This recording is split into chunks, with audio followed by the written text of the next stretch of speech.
कोपरगाव नगर परिषदेला जाग आणण्यासाठी या समाजसेवक निसार शेख व त्यांचे सहकारी मित्रांनी गोकुळ नगरी येथील नाल्यावर बांबूचे संरक्षण कठडे बांधून गांधीगिरी केली व तसेच सदर पुलाला संरक्षण कठडे लवकरात लवकर बांधण्यात यावे या मागणीचे निवेदन कोपरगाव नगर पालिकेत देण्यात आले। आज बऱ्याच वर्षापासून हा पूल अशा गंभीर स्थितीत आहे, इतक्या दयनीय स्थिती झालेली या पुलाची, याच्याकडे कोणीच लक्ष द्यायला तयार नाहीये।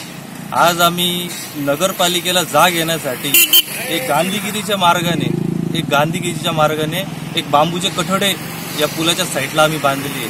कारण की तुम्ही या पुलाची परिस्थिती बघितली असेल का दोन्ही साईडनी डायरेक्ट कट झालेले, पूर्णपणे असे तुटलेले।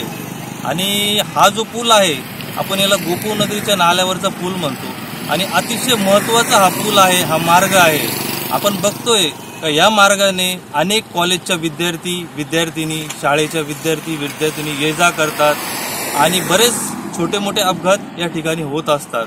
आणि मी तर याला म्हणाल का हा गोकुळ नगरीचा पूल जो आहे हा कोपरगाव शहरातील एक मध्यवर्ती ठिकाणी आणि महत्त्वाचा असा मार्ग मी याला मानतो। का मानतो याचं कारण असं आहे का या रस्त्यावरनं आता तुम्ही बघा पुढे जाऊन याच रस्त्याने गोकुळ नगरी, सह्याद्री कॉलनी, टाकळी नाका आहे, त्याच्यानंतर खडकी आहे, टाकळी रोड आहे, इथंच पुढं पेट्रोल पंप आहे, साईबाबा मंदिर आहे, साईबाबा कॉर्नर आहे, SHM विद्यालय आहे, महिला महाविद्यालय आहे, त्याच्यानंतर संजीवनी कॉलेज आहे। परत प्रत्येक शाळेची बस या ठिकाणाहून प्रवास करत असते आणि लहान लहान मुलंही सायकलीवर, गाडीवर तिथून प्रवास करत असतात। बऱ्याच वेळा आम्ही पाहिलेले आहे छोटे मोठे अपघात इथं झालेले आहे आणि आम्ही स्वतःही या नाल्यातून बरेच लोकांना बाहेर काढलेलं आहे। मोटरसायकल घेऊन लोक डायरेक्ट नाल्यात पडतात, एवढा तो पूल कट झालेला आहे। आणि मागेचा एक मोठा असा एक अपघात झाला का आपल्या गोकुळ नगरीच्या याच पुलामध्ये एक ॲप्पे रिक्षा जी आहे ती पलटी झाली, तर सुदैवाने जीवितहानी त्यात झाली नाही, परंतु त्या ॲप्पे रिक्षा चालकाला बरीच मोठी जखम झाली होती।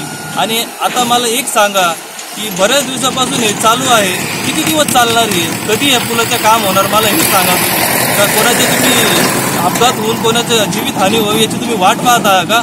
असा माझा प्रश्न आहे नगरपालिका प्रशासनाला, नगराध्यक्ष साहेबांना आणि मुख्य अधिकारी साहेबांना।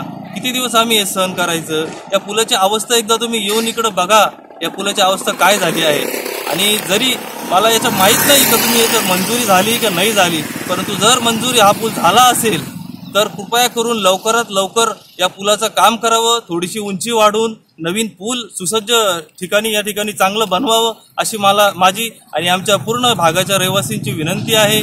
आणि या पुलाची जर तुमच्याकडून काही तांत्रिक अडचणी येत असेल तर कृपया तात्पुरत्या स्वरूपात या पुलाला कठडे तरी बांधावे अशी मी त्यांना कळकळीची विनंती करतो। निवेदनात त्यांनी म्हटले आहे की गोकुळ नगरीचा जो रस्ता आहे हा अतिशय रहदारीचा वर्दळीचा रस्ता आहे। हा रस्ता अनेक मुख्य मार्गांना जोडला जातो। या मुख्य रस्त्यावरून शाळेतील विद्यार्थिनी, कॉलेजमधील विद्यार्थी प्रवास करत असतात व अनेक वेळा छोटे मोठे अपघात या पुलावर होत असतात। अनेक गाड्या देखील या नाल्यात पडतात, म्हणून आपण या प्रकरणात गांभीर्याने लक्ष घालून पुलाचे काम लवकरात लवकर मार्गी लावावे, अन्यथा तीव्र स्वरूपाचे आंदोलन करण्याचा इशाराही त्यांनी यावेळी दिला आहे। प्रतिनिधी हाफिज शेखसह सुवर्णा ताकटे, SP 24 तास, कोपरगाव।